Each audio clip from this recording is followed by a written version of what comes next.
আসসালামু আলাইকুম ওয়া রাহমাতুল্লাহি ওয়া বারাকাতুহু।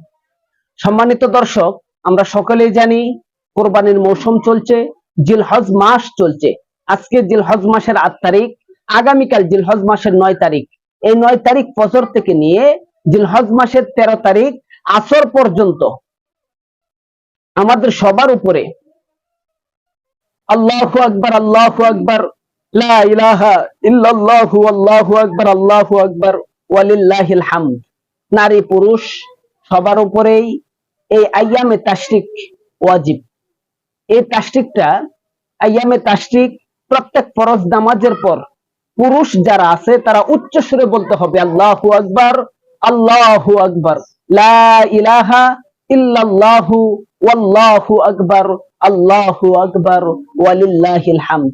আর মহিলারা যারা রয়েছে তারা নিজের ঘরে আস্তে আস্তে অর্থাৎ মনে মনে কিংবা মনে মনে না পড়ে আওয়াজ করেও বলতে পারে, কিন্তু একেবারে আস্তে আস্তে আল্লাহু আকবার, আল্লাহু আকবার, লা ইলাহা ইল্লাল্লাহু, আল্লাহু আকবার, আল্লাহু আকবার, ওয়ালিল্লাহিল হামদ।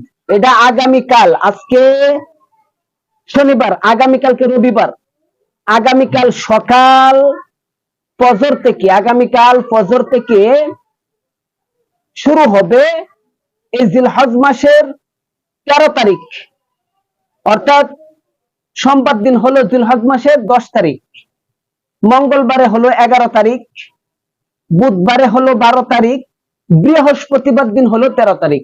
আর বৃহস্পতিবার দিন আসর পর্যন্ত, রবিবার ফজর থেকে নিয়ে আগামী বৃহস্পতিবার আসর পর্যন্ত এই ৩০ ওয়াক্ত নামাজে আইয়ামে তাশরিক পড়তে হবে। দেখুন সম্মানিত হাজিরিন, আল্লাহ তাআলা কোরআনুল কারিমে বলেছেন এই জিলহজ মাসের প্রথম ১০ দিনের কথা, ওয়াল ফাজর ওয়া লায়ালিন আশর ওয়াশ শাফঈ ওয়াল ওয়াতর। অর্থাৎ আল্লাহ তাআলা বলেন ফজরের কসম, ফজরের সময়টার কসম করেছে আল্লাহ তাআলা, ওয়া লায়ালিন আশর, এবং কি জিলহজ মাসের ১০ রাত্রির কসম করেছে আল্লাহ তাআলা। কসম করে বলেছেন জিলহজ মাসের প্রত্যেক রাতের ইবাদত লাইলাতুল কদর রাতের সমতুল্য। আবার এই জিলহজ মাসের এক একটি রোজা এমন সব আল্লাহ তাআলা দান করেন যে পূর্ববর্তী বছর এবং আগামী বছর যা গুনাহ হয়েছে আপনার সমস্ত গুনাহগুলো আল্লাহ তাআলা মাফ করে দিবেন। এখানে কিন্তু বলা হয় নাই পিছনে ১ বছর সামনের ১ বছর, আর পূর্বের বছর আর আগামীর বছর, পূর্বের বছরের গুনাহ আগামী বছরের গুনাহ সব আল্লাহ তাআলা মাফ করে দিবেন। বিশেষ করিয়া ৯ তারিখ আরাফার রোজা, ৯ তারিখ আরাফার রোজা, এই আরাফার দিনে যে রোজা রাখবে আল্লাহ তাআলা তার জীবন থেকে সামনের পিছনের সমস্ত গুনাহগুলো আল্লাহ তাআলা মাফ করে দিবে। এই জন্য আপনারা সবাই এই জিলহজ মাসের সব দিন তো চলেই গেল, সব দিন তো চলেই গেল, আগামী একটা দিন রয়েছে বাকি, আগামী রবিবার, সোমবার তো আমাদের ঈদের দিনেই, সোমবার দিন বাদ, সোমবার দিন ঈদের দিন।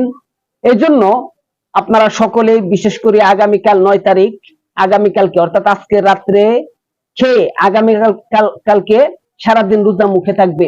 এই ৯ তারিখ আরাফার রোজা, এই আরাফার রোজাটা সকলেই রাখার চেষ্টা করবেন ইনশাআল্লাহ। আল্লাহ তাআলা আমাদের সকলকেই এই জিলহজ মাসের আমলগুলো সঠিকভাবে পুঙ্খানুপুঙ্খানুভাবে আমল করার তৌফিক দান করুন।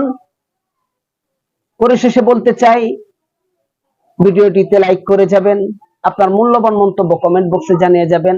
আলোর পথে টিভি চ্যানেলে নতুন হয়ে থাকলে চ্যানেলটি লাইক, শেয়ার এবং সাবস্ক্রাইব করে পাশে থাকা বেল আইকনটি বাজিয়ে দিন। জাযাকাল্লাহ।